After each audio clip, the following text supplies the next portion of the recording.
তার একটা ছবি দেয় যারা কাছে আছে, দেখছেন না? হজ ক্যাম্পে না কোথায় বসেছিল, সাংবাদিক যে জিজ্ঞেস করতেছে কি করেন, আমার বাড়ি গাইবান্ধায়। করেনটা কি? কৃষি কাজ করি। জমি জায়গা বেচে হজে যাচ্ছেন না কিভাবে ভাই, একটু জানতে পারি? জমি জায়গা আমার তো নুন আনতে বান্ধা করায়, কিন্তু হজ্জে যাওয়ার জন্য আমার অনেক আগ থেকে আকাঙ্ক্ষা ছিল। বলছে তাহলে কেমনে টাকা ম্যানেজ করলেন, কেউ দিছে নাকি বদলি হজটা?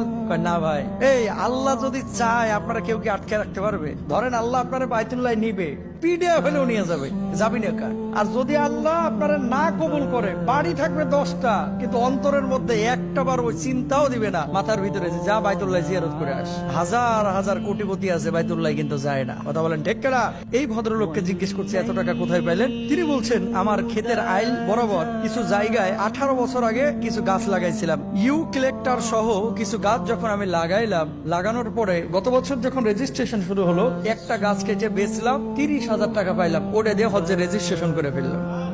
এখন বাকি টাকা কিভাবে পাবো? একটা গাছের দাম যদি 30,000 টাকা হয়, আমার এখানে আরো অনেকগুলো গাছ আছে। তো বললো যে আমি প্রথমে 22টা তারপর 20টা গাছ কাটলাম। প্রথমে কাটলো 22টা, তারপরে কাটলো কয়টা? 20টা, 42টা গাছ কাটলো। 42টা গাছ কাইটে দেখে যে হজ্জের লেগে টাকা রেডি। আলহামদুলিল্লাহ বলেন না? মানে গাছগুলো সব বেঁচে দিছে।